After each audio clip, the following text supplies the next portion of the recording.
And the question, why do I make videos, comes up. And the reason has never changed.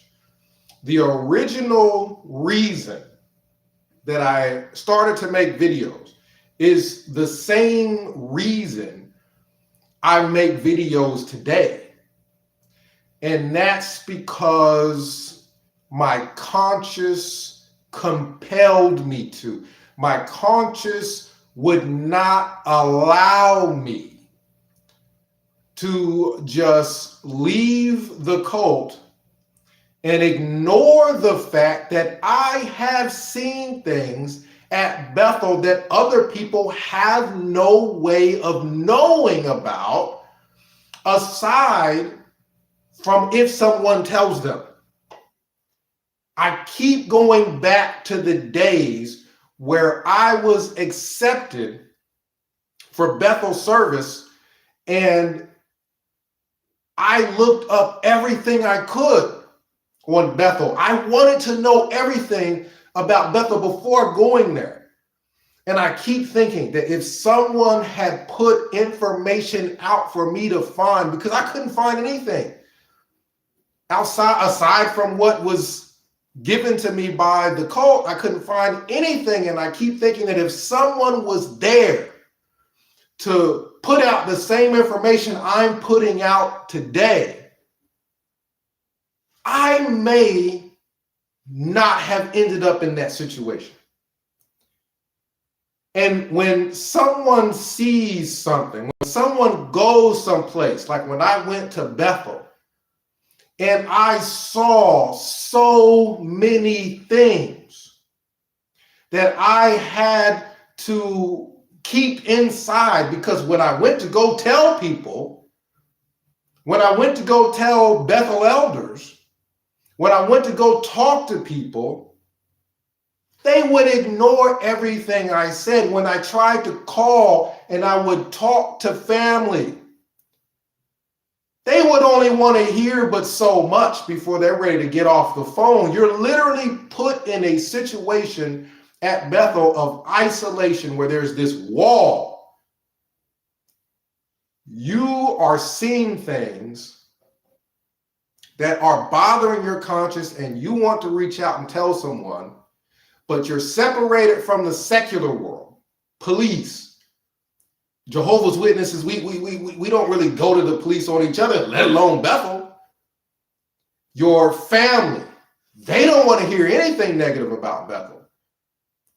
And then Bethel itself, where there's no one to go to, there's no one to tell.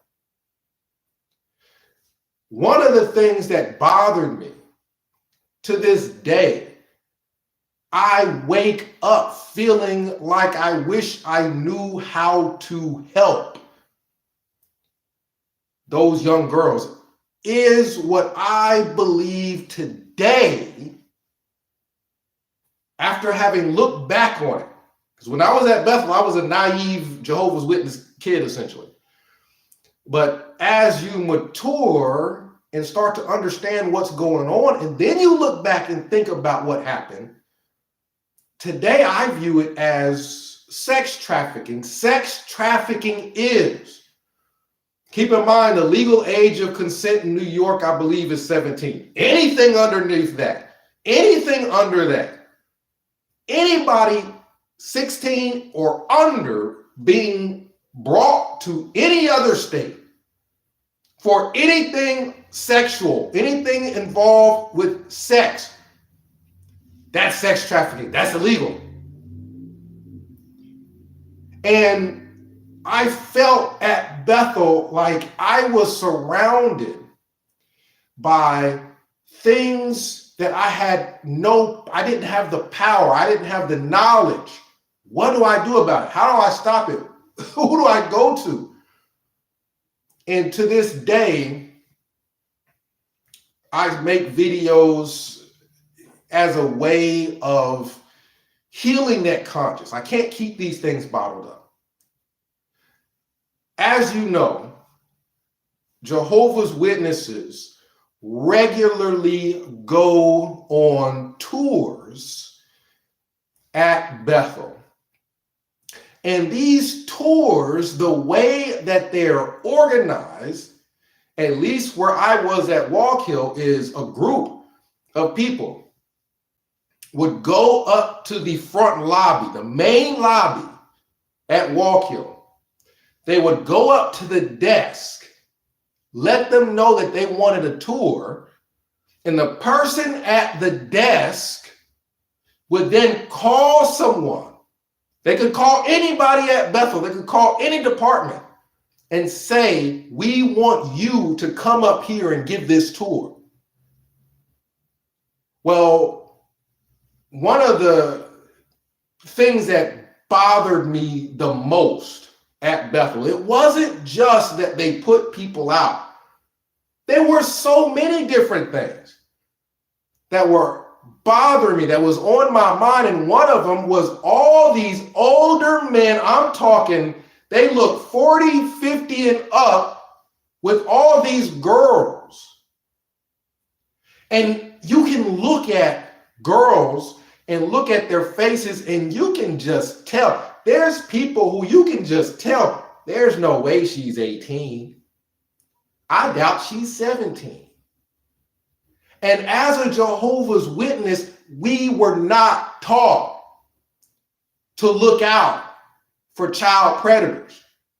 We weren't taught that at all, and we were sheltered from the rest of society where this is warned against. So you're talking about a group of people who, when you see these grown men walking around with these young girls, it doesn't immediately trigger in your mind what's going on. All you know is something's wrong with this picture. Why is it that the same men at Bethel always are surrounded by these young girls that don't look 18? Some of the faces are burned into my memory where I wish I would have known what to do, because I'm talking, they look like they were at every bit of 14. Like they just look like kids. And what I ended up finding out, because when I worked at the Bethel Infirmary, I would work third shift. So that during the day, that's when I would sleep. Well, sometimes I couldn't sleep. Sometimes at Bethel, there's a lot of noise.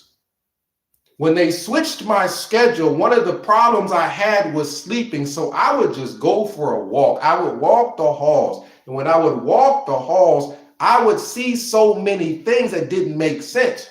Why are the same men ending up with all these young girls? And I believe eventually I would piece it together, where one of the men that was always surrounded by these young girls that were coming in for tours was roommates with the guy that worked at the front lobby desk.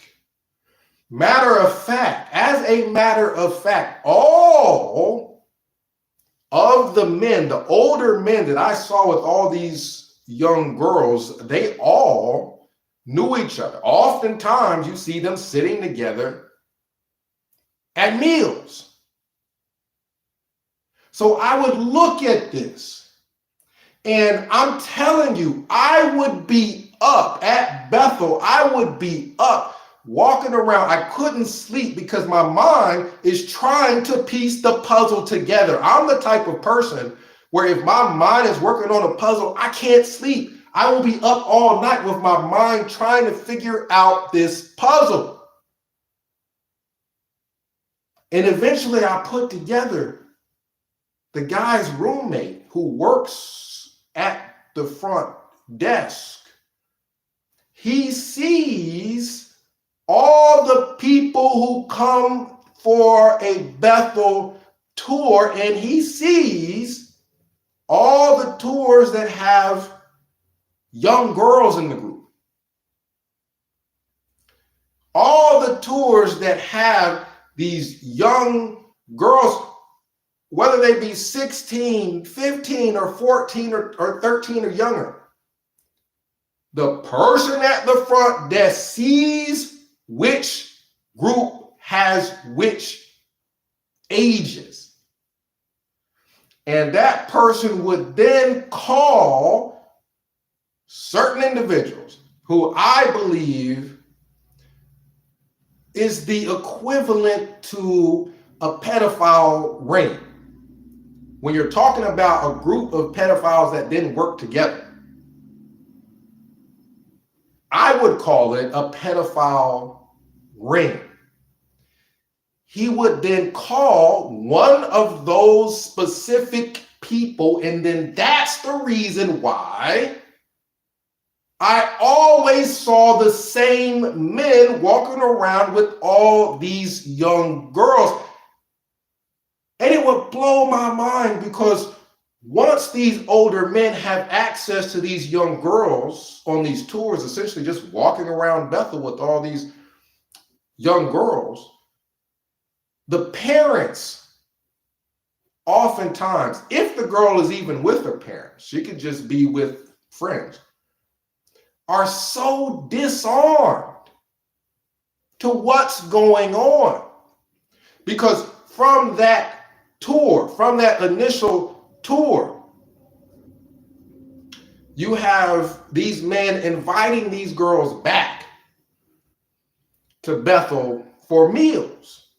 And that explains why I'm sitting there at lunch and I'm looking at this guy, and it's crazy, because this is a guy that before I got to Bethel, I thought highly of. This is a guy that before I got to Bethel, I watched him on the theocratic videos, the videos that came from the cult that we used to call theocratic videos. These are people who I watched on these films and thought highly of. Like, wow, if they're at Bethel and they're on the videos, these must be some dedicated men. Well, I would see the same man that whose roommate was working at the front desk and picking out the tours and calling him to come for specific tours. I would see them sitting at a table surrounded by girls that there's no way they were 18. There was no way they were 17. Because as they're inviting these young girls to come and sit with them for a meal, the parents are obviously not saying no. Someone invited my child to Bethel for a meal. They let them go. They let these girls go, and the parents weren't there. So that means this becomes more intricate. Who's providing the rides? Who's picking these girls up? Who's bringing them to Bethel? I know that from personal experience, when I was at Bethel, I could take my friends to go and see Bethel anytime I wanted. So there's nothing stopping the man from then going, especially if they live local, going to pick the girls up and drive the girls back to Bethel, especially when you're talking about someone higher up, when you're talking about Bethel elders, when you're talking about people who are overseers of departments. They come and go as they want. There's no one watching them. There's nobody over them that's watching them. If they decide they're going to leave and they tell their assistant, you are in charge, I'm leaving, that's what happens. There is no where are you going? There is no checks and balances. These people are totally free to do this. So there's nothing stopping them from going and just picking these young girls up, driving them back to Bethel. You got a table full of 14-year-olds was what it looked like, surrounded by these two men. The man that worked at the lobby who organized the tours, called specific people for the tours, and the man that he called. Now, back then, all I knew was it didn't look right. Today, I know that this was coordinated. This was a ring of pedophiles, and some of these young girls end up marrying the older men at Bethel. When I would see, not just me, everybody would see the 45 and up year old men married to the 18-year-old girl, the question always arises, how? How? Is it legal? Yeah, at 18, I believe even at 17, yeah, legal, but how does a person at Bethel begin to interact, make phone calls? How do you even get involved with somebody that young? The tours where all these people are coming on tours and bringing their young kids and their guard is completely down. And these specific men show up for the tours that have young kids in it. And to this day, it disgusts me. To this day, I realize why I was able to wake up initially from this cult. I was seeing too much. I'm seeing too much that doesn't make sense. I'm walking while I'm trying to piece all this together.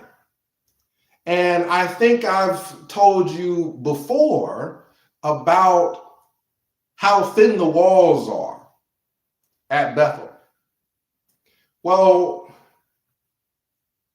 one scenario that gives me nightmares to this day is when I was walking the halls. This was around lunchtime. This would be the time where just about everybody at Bethel was in the dining room. But I worked third shift. I would eat at a different time. And sometimes I wasn't hungry. So sometimes I just walk around until I felt sleepy enough to where I could go to sleep and then get up to go to my assignment on third shift. Walking down the hall, hearing people having sex. Now, here's the thing. If you are married, that's fine. If you are married, that means you applied for you and your wife to come to Bethel. That means you and your wife are in a room together at Bethel. You should only be seeing sex in a room that is occupied by a married couple. If it's just two guys in the room and you hear sex, something ain't right. These people were so bold that I walked past their room. It wasn't intentional.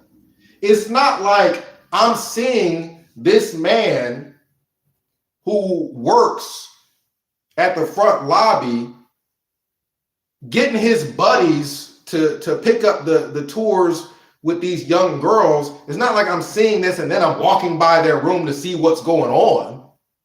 No, I'm legitimately walking because I'm sleepy, I'm tired, but I can't go to sleep. I need to tire myself out. Just so happens that I walk past their room on that occasion. And I'm hearing what is blatant, obvious sex. I'm talking the moaning and the banging around. I'm talking blatant, obvious sex. So you hear a man pounding away on somebody, having sex. You hear some girl moaning and whatnot. And I freeze. I'm walking down the hall, for empty hall. Everybody's in the lunchroom. I stop in my tracks because this is Bethel. I know the married couple don't live here in this room. I'm hearing obvious sex. They're yelling in there for crying out loud. The voice sounds super young. And I remember to this day, I'm walking, I freeze because it as a Bethelite, I'm telling you, you don't know what to do. If you've been in a situation like me, you have gone to Bethel elders. You've gone and told the people you're supposed to tell when you see things that you know are wrong. And time again, all they do is turn it around on you. You are the problem. You don't know the ropes at Bethel. You are supposed to toe the line. You're not supposed to rock the boat at Bethel. So I'm standing there, and I never called the police about anything in my life. The thought doesn't even cross my mind. The thought doesn't even cross my mind. I mean, it is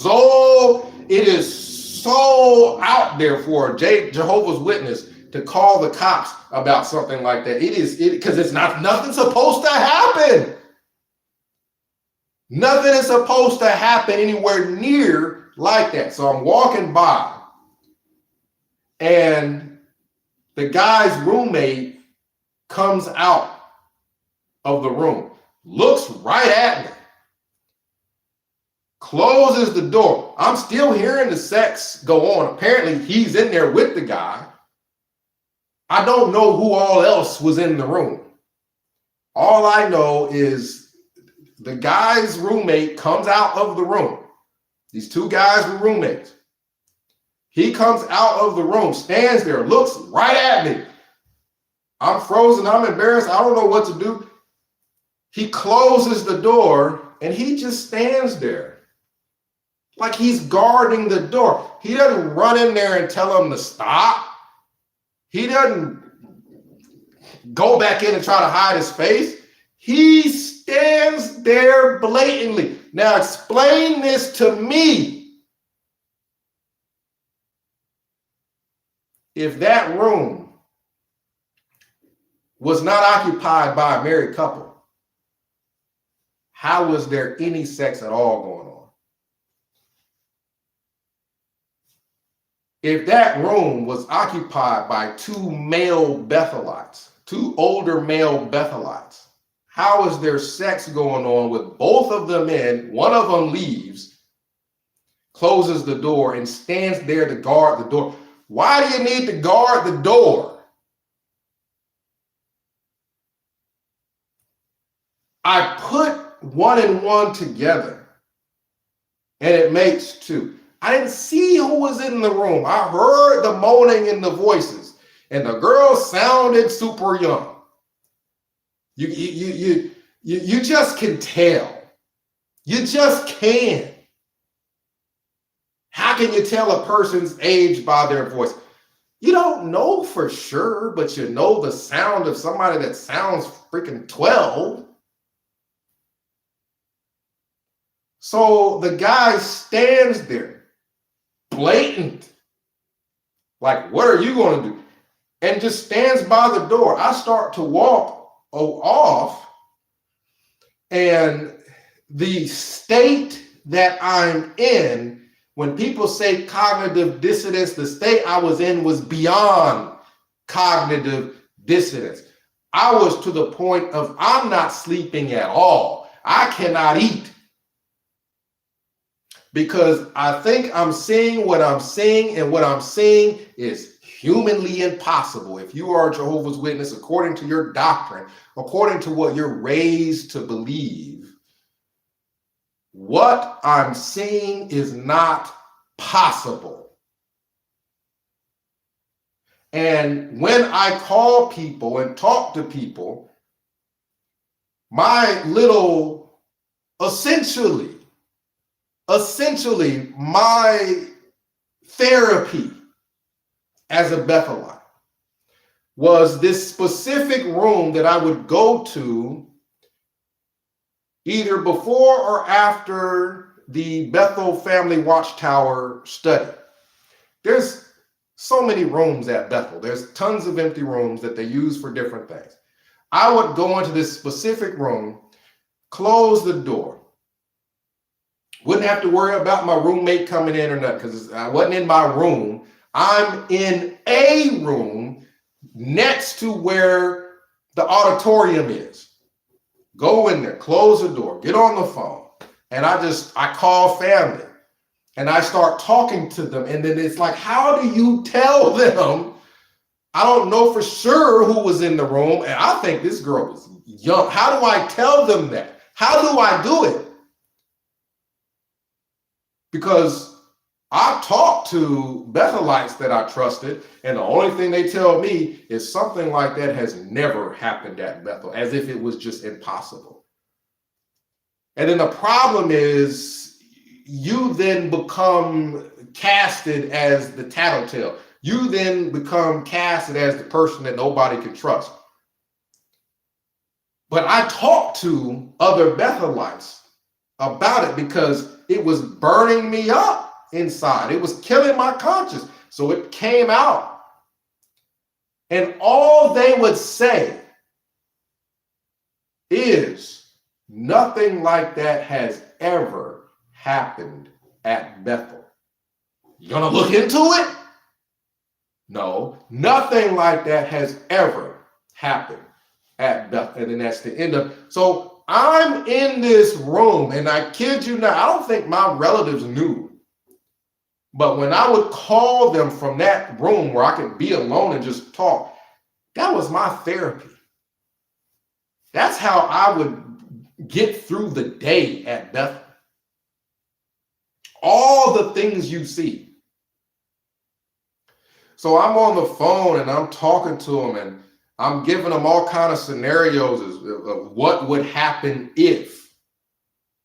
And they all say the same thing about, things like that can't happen at Bethel. Jehovah wouldn't allow it. And I'm stuck. And I think that that's the reason why it burns me up to this day, because to this day, I want to do something about it. But Bethel, you're talking about a religion where the people surrounding that are all members of it. For the most part, they all believe that nothing bad can happen at Bethel, so nothing needs to even be looked into at Bethel. So the overseers, the people who were overseers, or the people I would typically tend to see with all the tours, some of these overseers were married. All the tours with all the most beautiful women always just so happen to end up with these same people. And these same people are taking them off the tour route. You don't have to stick to the tour route. You can go where you want to go. And the flirtation, the blatancy of the things that go on at Bethel. I think that's why when people go to Bethel and they come back and they just look traumatized, And they don't want to talk about the things that go on at Bethel. There's a reason why they don't want to talk about Bethel. They're raised in an environment where they're taught to suppress things like that because it can't happen anyway. No one's going to listen to you anyway. Talking to authorities is it's almost as if as a Jehovah's Witness, you don't know police exist. You're raised sheltered. It's almost like the Amish where you're sheltered away from everybody. And when the Amish person sees something going on in one of their little communities off to themselves, do they think to call the cops? You know, is that something that even comes through their mind? They don't see them. They don't think about them. They're not taught about them, to my knowledge.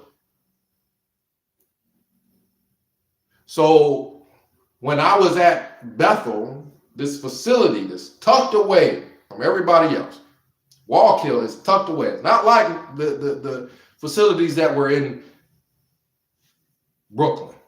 Wallkill tucked away by itself, off to itself.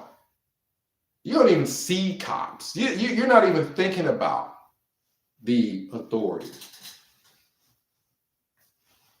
But you would see these young girls with these much older men,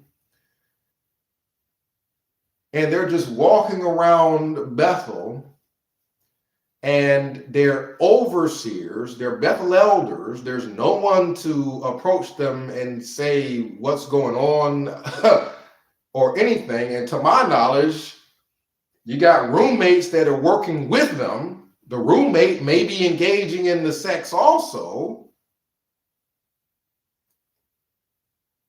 And what do you do? Well, I speak out about it. That's what I do. I no longer concern myself with what people want to hear. I'm not controlled by that. Whether you want to hear it or not, this is my experience, and I'm going to speak out about it. And to this day, I think there should be checks and balances with regards to religion.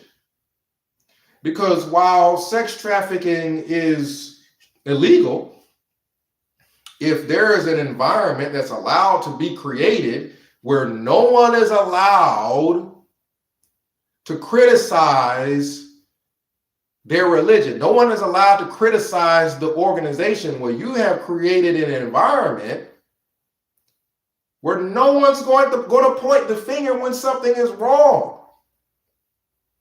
Do you know how long a person has to be involved with something before, even if the person who was in that room wasn't underage?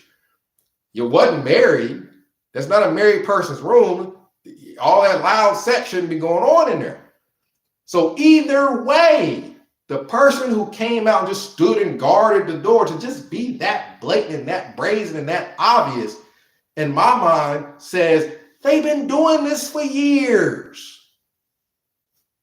They've been doing it for years and have never been caught, and they do it almost openly and no one says anything. I'm telling you, I had vibes like I was literally surrounded by the FLDS, the people who were raided, and all those young girls were taken out because people were having sex with them.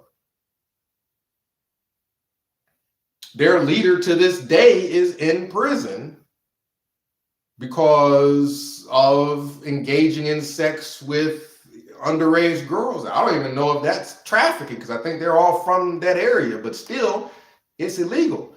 Well, if people are being brought from California, young girls from California, young girls from Utah, young girls from Ohio, young girls from New Jersey and Boston, and they're being brought to Bethel and anything sexual goes on, that's sex trafficking.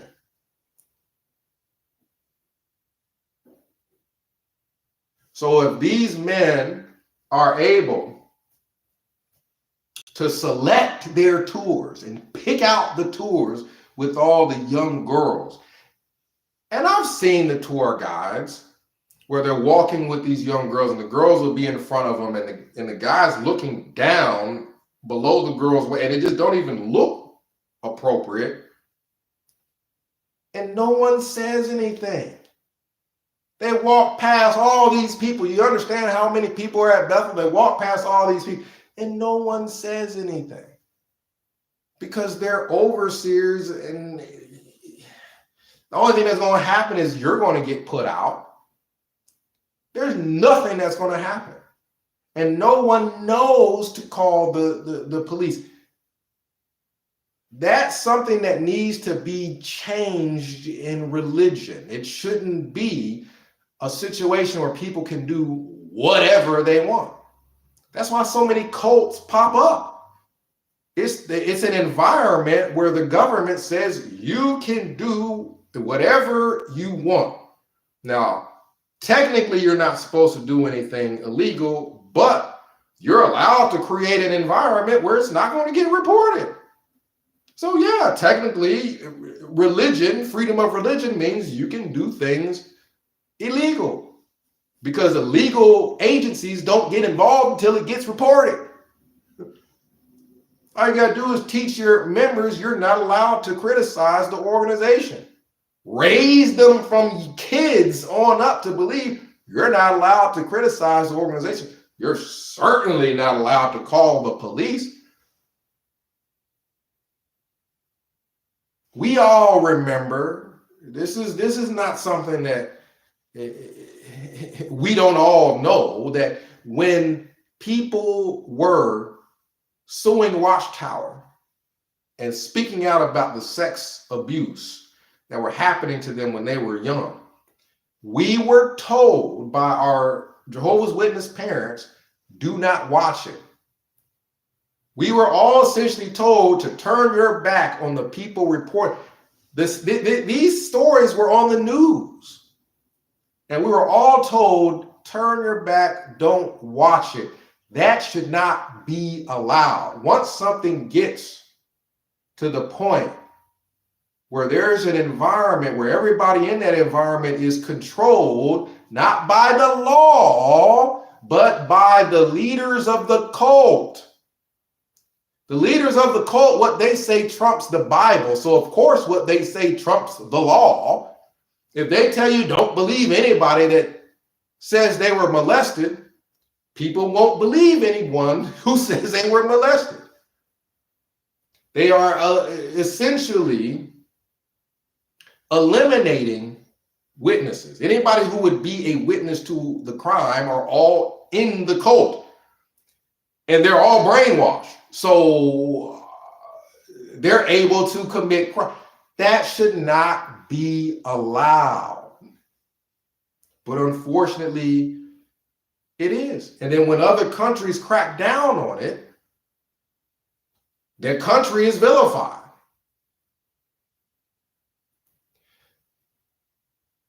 This is something that I think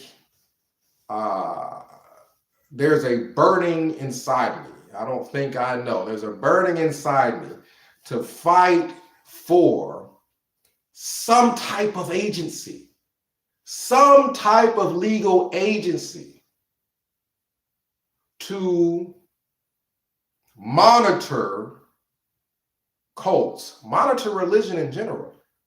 But there should be some legal agency monitoring all religion. Jehovah's Witnesses should be monitored by a legal agency. Why? The members are brainwashed. The members are taught you're not allowed to criticize Watchtower. You'll be shunned. You'll be disfellowshipped if you do, which means they can't speak up. You'll say, well, they have the choice. No, you have to be aware that that is a choice. that involves your mind. Cults manipulate people's thinking. Cults will make you think God does not want you to call the police or any legal agency to at least talk about some of the stuff that you're seeing, which then removes that as a choice. The person doesn't think that that's a choice. It doesn't even occur to their mind that that's something that they can do. They think, I'll just handle it in-house. My religion is supposed to care about this stuff, so I'll handle it in-house. That's how I was as a Bethelite. One of the reasons why I speak out now is because I already tried handling it in-house. I already talked to Bethel elders. They didn't even look into most of the stuff. All they do is tell me I don't understand Bethel. I don't know the ropes. In other words, you're supposed to toe the line. You're supposed to be quiet about what you see. And that's the only way you're going to make it here. I was given the talk about a brother who saw things and didn't understand it. And at the end of that little spiel, they were telling me how the man eventually became a Bethel elder. He stayed at Bethel. He remained faithful, and he became a Bethel elder. Essentially telling me, well, if you keep quiet about what you see, you can become a Bethel elder. Jehovah will use you. Cults can manipulate your mind to think if you turn a blind eye, if you just don't say anything about the things you see, God will use you for great things. One moment.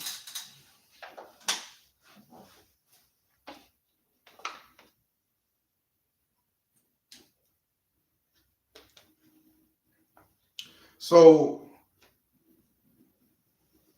what I saw went on continually, and it was so blatant. One of the men that were involved with this, where if it's a tour and it's just random people, that's fine. But if it's always young girls, that's what's an issue. And I remember doing a watchman, a Bethel watchman, where you walk around and you got this little thing and you got a map, and you go around the map, and I guess the way that they know that you're going the right route is you gotta scan this little thing on the wall or something to that effect. Well, I'm going around trying to find all this stuff. If you're new at Bethel, you're not going to be able to just look at a map and know all the halls and whatnot. So I'm trying to do my watchman, where you're going around making sure all the windows shut, the doors are shut, and everything is the way it should be. And I go into this office room. And I still remember to this day, in this office room, I'm just looking around trying to find the thing that I scanned. And by this person's desk, there's all these photos. And the photos are all these young girls. All photos that they're taking of the young girl and putting it up on their wall of their little cubicle or whatever. How blatant is that? I remember grabbing one of the pictures because, again, it puts you in a state of just complete disbelief. I remember grabbing one of the pictures, and a lot of the pictures had phone numbers, where they don't just have a picture of the girl, they got the girl's phone number or a phone number to be able to reach her. There's a phone number on the back of the picture. I didn't call it to see who would pick up the phone. But at some point, it gets where you can't make up any more excuses for it. You can't make up any more excuses for it. In my mind, I can't think up an excuses. There's all these pictures, and I remember grabbing a couple of them thinking, I'm going to show this to somebody, but I'd already talked to people, and they told me, nothing like that ever happens at Bethel. That can't happen. There's nobody's going to be having sex in a room with these young girls from these tours. So I have these pictures. I'm looking right at them. There's these pictures. There's every girl on his wall is young. And the numbers are all on the back and all this stuff. And it's like, I'm gonna give this to somebody. And I could never figure out who to give it to. There was a person, I remember going down the hall, and I'm talking, my brain was battling itself. One side of my brain was filled with Jehovah's Witness doctrine. The other side of my brain is looking right at this stuff. And I remember walking down the hall. There's somebody coming, and I'm thinking, I'm going to talk to this person. I got to talk to somebody. And I walk near the person, and I remember intentionally dropping the pictures right in front of him. And he stops, and because I'm trying to think of a way to start a conversation. So I drop the pictures right in front of him. He stops. I'm like, oh, I dropped these pictures. I found these in the office over there, in the cubicle. And it's got all these pictures of these girls, and it's got phone numbers, and there's more over here. And the guy just stood there and looked at me and smiled and kept walking. I'm trying to find a way. It's like, I remember walking towards him, and my heart is pounding. And then I dropped the pictures on the floor in front of him to start a conversation. Find a way to start. It might sound stupid, but I needed a way to start the conversation. Pick up the pictures. He stops, and I'm like, and my heart's pounding. I'm kind of feeling a relief as I'm talking, and I'm showing him, hey, there's more of these pictures. I was curious about these pictures, so I grabbed some from over here, and he just smiles, and he never said a word. He did not say a word. He just looked at me, smiled, didn't follow me, wasn't in her. He kept going. You're talking a situation where I don't even know how many people are involved. All I know is I can't talk to anybody about it.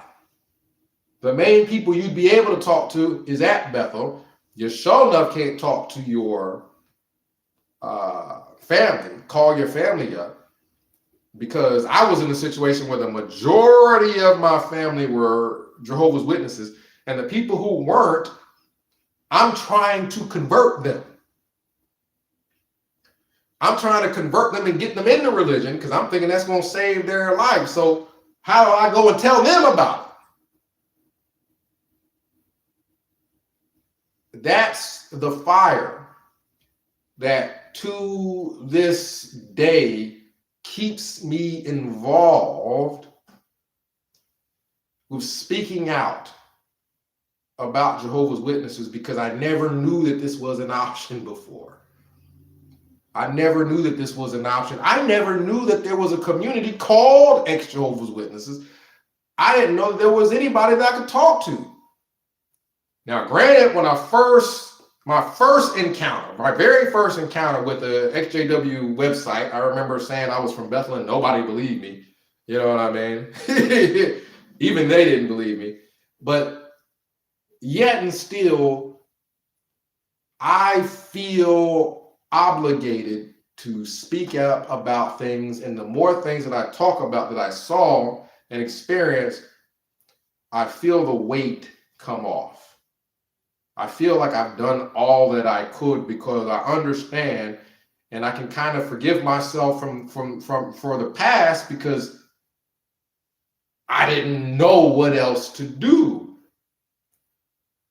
I didn't know what else to do. There wasn't another option that I was aware of. Otherwise, I would have taken it. If I'm going to the extent of trying to find ways of dropping pictures in front of people to bring it to their attention and start conversations, if I'd have known of another way, I would have taken that route. So Jehovah's Witnesses were finally told somewhat recently that they're allowed to call the police. And then that's the end of it. It's not something that's ongoing. If Watchtower really cared about things like that, then that would be an ongoing discussion. There'd be a publication coming out, and it'd be Protecting Children from Pedophiles would be the name of the book, and it would cover everything if that's something that they really were concerned about. But it's not. And all those young girls who, some of them ended up married to the 50-year-old man, 40-plus-year-old man, 18, married to him. You see the same young girl when she was 14 coming up there for those tours, and then winds up married. Who knows how long they had been sexual together. But 937-789-4029. If you can think of a way that we can try to stop it, try to alert people. If you can think of a way where we can finally get Jehovah's Witnesses to stop sending your kids up there. For crying out loud, when I got to Bethel, I was approached by an older man. Now, granted, I was legal, but you got to understand the Jehovah's Witness who's, 17, 18, 19, something to that effect. They're not aware. They're not taught about this sort of thing even being possible at Bethel, so their guard is down. So I've seen plenty of these older men that are in their 40s and 50s run around with the young boys, taking them off in the car here and there. But at least those young boys are legal, even though that's not something that should be going on. But you just have Bethel is just a place where children are victimized. It doesn't even make sense. If you want free labor, why wouldn't you want the young boys to go to college, get an education, get a trade, and then come back to Bethel? Somebody said you were approached by a gay man. Yes, he was at my table for morning worship. He was at my table. That's the guy that brought me to his room trying to get me to lay on the floor with him. Talking about we can lay on the floor. I don't want to lay on the floor. But you have Bethel, just this place where young people are victimized. If you want free laborers, okay, well, why wouldn't you want all these young boys to first go to school, get a trade, bring that trade back? Wouldn't that make more sense? And then work at Bethel with that trade? No, they want them in as young as they can get them.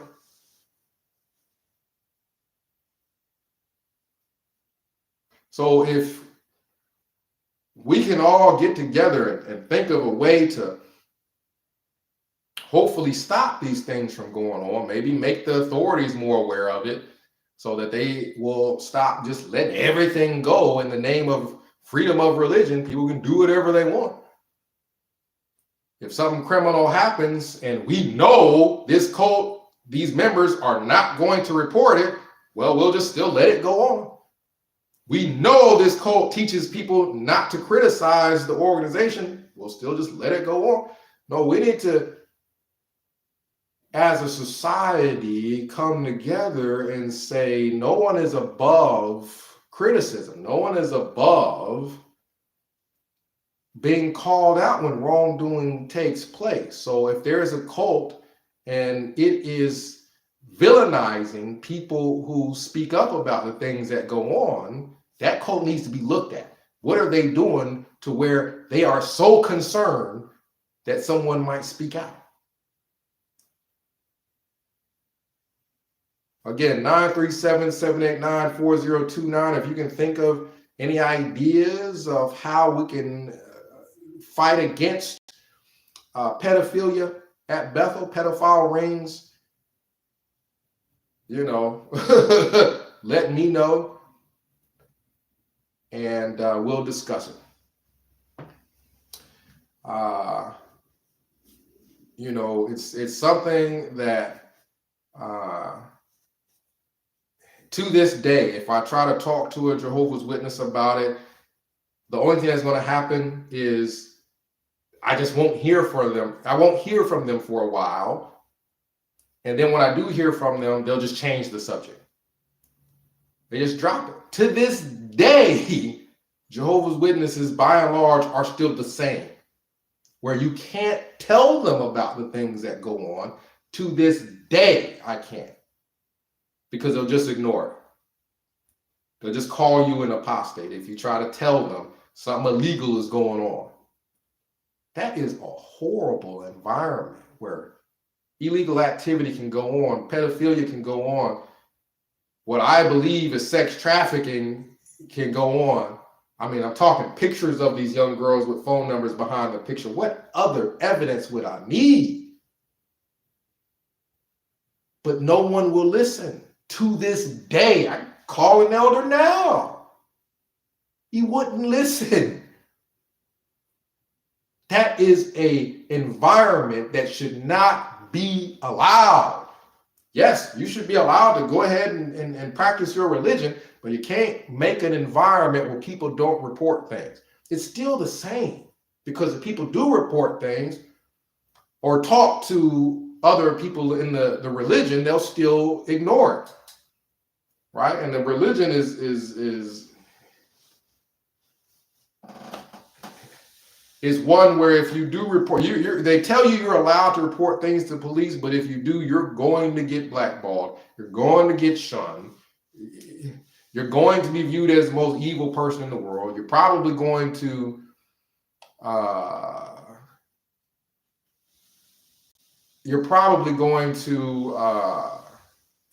lose your family.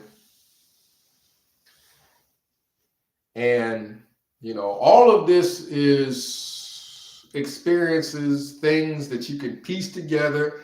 And hey, you can say, well, maybe the guy just likes taking pictures of young girls. It just so happens. Or maybe everybody that he took a picture of that was older than 16 fell off the board, and the only ones that were left were the young. You can make up any excuse you want. That's fine. But my conscience bothered me and bothers me enough to where I still to this day speak out about the things that went on at Bethel.